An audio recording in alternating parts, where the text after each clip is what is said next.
Now, like, since having moved to Seattle, completely changed my life and everything. My life is objectively better in a lot of ways, but also a lot worse in some ways. I'm spending way more money. I feel much more lazy, less motivated. It's like, I actually wrote this down when I was coming here today. I wrote it down. It's like, I see the person that I could be, the person that I should be, and it seems so clear how to get there, but every day I don't live up to being that person. And that's the major issue about what's wrong right now is like, I'm just not living my best self. I know I'm not. I'm constantly not. And not only am I not living my best self, I'm so far from it that it's a constant source of frustration for me. So like one of the things that I started doing, and maybe if I get brave enough, I'll like show you guys this at some point, is I started keeping a log of every single hour of my time. So I have a template. Here's what, I'll show you the template. I can do that, right? But I'm just not brave enough to show you guys like the actual weeks and stuff. But like, yeah, so this is the template. And so like it has like notes on the day. And then lately I've been doing a day rating, which I define as, is the day like a plus day, which means the day was like actually incredible? Was it a plus day? I learned this from a Tim Ferriss podcast. Was it a minus day or was it a minus day? So these days are like objectively like complete shit. And these days are like pretty bad, like what kind of bad, like focusing on the negative. These are like pretty like okay, but focusing on the positive. These are incredible days that are very memorable. And I've like been consistently having like really, like not like minus days, but just like minus days. It's like overall negative. Anyway, so I just mark like for a lot of people, I think this might seem autistic, but like if you think about it, it doesn't take that much time. You just mark down what you're doing and just become aware of it, right? And that's it. It's like, it's really, really helpful. It's been really helpful for me to do this, but it's also drawn awareness to the sheer amount of time that I waste on just dumb bullshit. Like crazy stuff that is, really a huge waste of time. And so I know by the hour how much time that I waste on things. And that if I just like didn't do that, man, like I think I could like send people to Mars and like cure cancer and like become a Super Saiyan. I mean, anything. Like, God, that amount of time is just so crazy. I like this idea. How long do you spend on filling it every day? I honestly, like, I'm probably spend 10 to 15 minutes every day total, right? In like 2-minute chunks. Like, I'll get to work. So what I usually do is I fill in the last like 5 hours. So like, if I get to work and I start streaming, I'll fill in the last night, and then like when I get home, I'll fill in what I did at work, and then when I go to bed, I'll fill in what I did that night. Does that make sense? So it really takes like 10 to 15 minutes. I think most people would be like, oh, it takes a huge amount of time. Like, I would never do that. But the ROI of it is actually really high because you figure out exactly where your time is going. And then what I do is I break it up, right? So I have time in the week, and then I have dead time. How much time is actually dead? Literally, I'm just staring into space, right? So for last week, it was 4 hours. 4 hours of my time last week was actually staring into space, doing absolutely nothing, right? How much time spent sleeping? How much time spent gaming outside of streaming? How much time spent streaming? How much time with my girlfriend? I have that because her love language is quality time, so I have to make sure that's up. So I just keep conscious of that. How much time was productive work? How much time was exercise? And how much time was dinner and eating? And again, that's just an integer, right? I just put that down in there. It's like, okay, 1. It's pretty easy, but it's been really valuable. It must keep you so much more accountable to yourself. Right now, what it's doing is it's making me aware of how much time I waste, which means I think I can start fixing it. And I also don't want to like, when I say fix it, like I also don't want to be in a place where I'm like, oh, I'm literally like the sufficient robot 99.9% of the time, right? And there's like no dead time.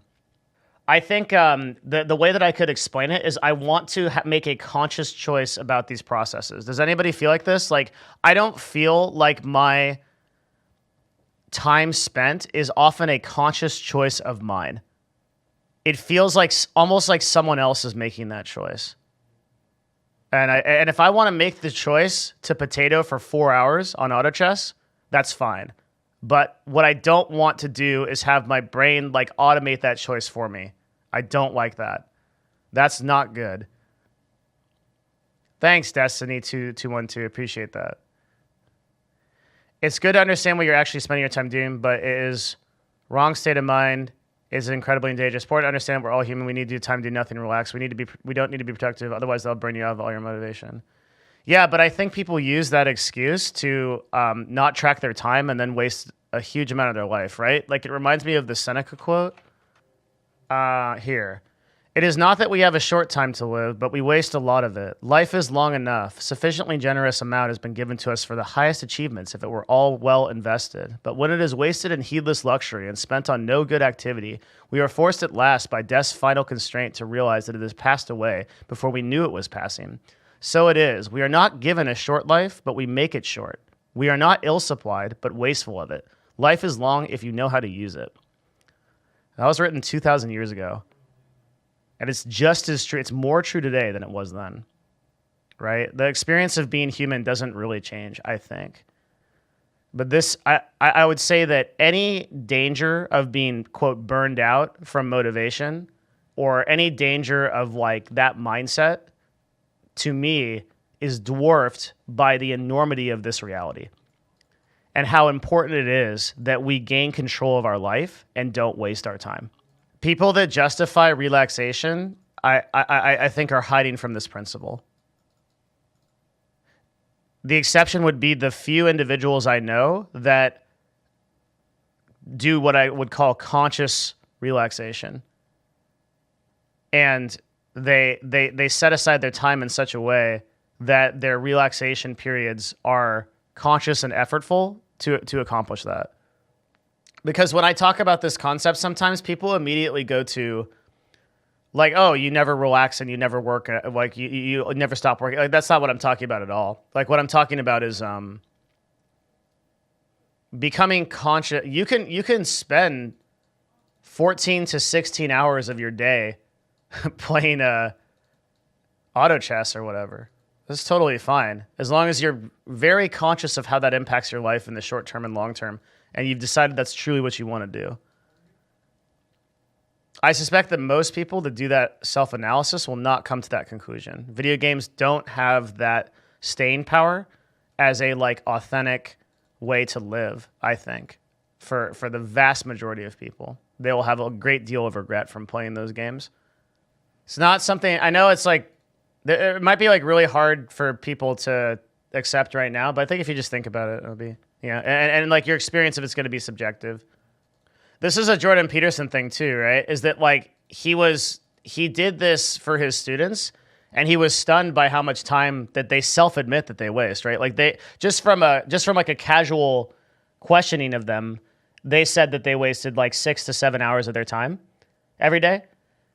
And that's without doing any of the stuff that I'm doing. It's like tracking my time or like becoming aware of that or things like that. Like, that's a pretty crazy number. I feel like this is a similar argument for a lot of bad habits like eating. You have to treat yourself even if you're being health conscious. It ends up being an excuse to unhealthily eat out of willful ignorance. Yes, that's so well said. 99% of the resistance to when I talk about self-improvement stuff is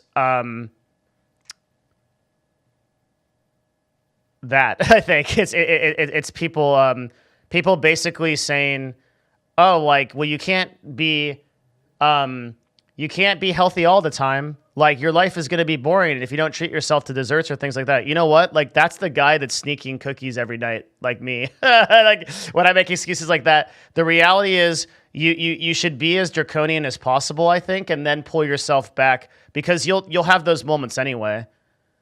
It just ends up being an excuse. Would you say day planning could fix most of this? I don't know what fixes it because I'm still doing it, so I don't know. What's an example of something you'd like to do that's currently being spent wasted instead? Oh, man. I mean, where does it end? God, there would be so many things I could do with my time that'd be so much more rewarding, that makes such a bigger impact. I could take an improv class. I could take a public speaking class. I could go to hot yoga at the night instead of coming home and playing Smash. I could I could meditate. I could read a book. I could work on my YouTube. I could work on making this show better, right? I could plan things for the show. I could do events for you guys. I could do things like challenges or things I mean, I literally could do so much more. That would be so much more fulfilling than if I just went home and played video games. It'd be insane.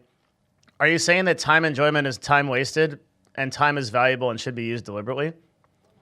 Well, I'm saying a lot of things, but in the context of that statement, I'm saying that most people I don't think know what enjoying time really is.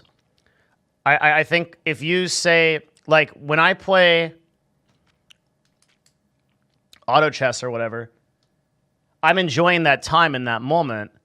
Man, Joe Rogan said this like really well on one of his podcasts. I'm not going to be able to find it, but he had like, Joe Rogan used to play like a lot of video games.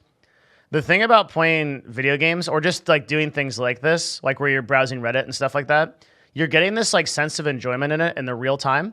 But then what happens later is it like fades away and that time is just like meaningless to you. It's really weird to explain.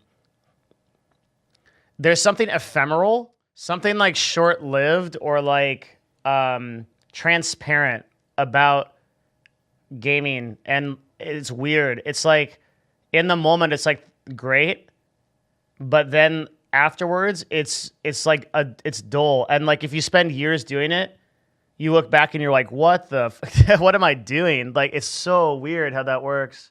And there's some exceptions to this, right? So like for EverQuest 1 and like EVE Online, like I remember that time really fondly. I don't have regrets for those games.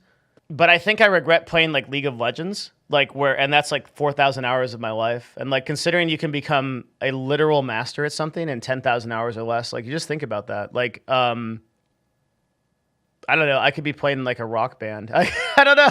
There's the experience of life is much more vibrant than from behind a screen, I think. But I do think there's a place for like, you should be able to sit down, play a game, and be like, I really feel good about doing this. I have a friend, I'm not going to shout him out, but he's a streamer on Twitch. Pretty big streamer. And he has recently like settled down and has a family. And before he never had a family. He just streamed on Twitch like 12, 14 hours a day. And now he doesn't stream as much. He's just kind of like chilling with his family. Still streams on a schedule, but like not as much. He's telling me, he's like, the time that I spent streaming was really good, but it's all like kind of mashed together, right? He's like, I can't reach in and pull out moments from it. It's all this kind of like big sandwich mashed together of ingredients. Whereas like my time with my family and my time that I have with them and my son and my wife is this like time that is like real and vibrant to me, that I can pull these individual, like this is the time that went here, this is the time that we did these things, and that like holds with me. That thing that he said, that stuck with me. That like there's something about like gaming where it all like comes together. Even though EverQuest was like one of the greatest experiences of my life, it's still like mashed together. I can't like pull out like individual experiences. I sort of can. Like the first time we took down Nagafen, or like the first time that we cleared like Solusec B, or any of those things. The first time I was on like a PvP server, I can remember some things, but most of it like in the 4 years like mashed together compared to life experiences I've had. Like the first time I went to Korea, or the first time that I traveled all the way across the earth, or the first time that I did like a long-term meditation, or the first time that I won a tournament in martial arts. Like these things are way more vibrant than even my most EVE, even my best moments in EVE and EverQuest, but they're also scary. They were scary moments. It was scary to get there. It took a lot of work, but it was much more meaningful. The top experience I've had in gaming doesn't like come even close to like just getting off the plane in Korea, which is not a big deal. Much less like some of the top experiences I had. Like one time in Korea, I had a guide there that took me to the sort of Korean Day of the Dead, where everybody goes to this central cemetery in Seoul, and they all prepare food that they eat with each other and their families and their ancestors. And then if you have any extra food, you give it to other families that are around that you don't know. And everybody shares their stories about their father that died, their grandfather or whatever. That experience, for example, was like way higher than like Imbret Battle and Eve. Even though that was an amazing experience, you just can't duplicate these things. They don't translate. There's something about life that's more vibrant for some reason.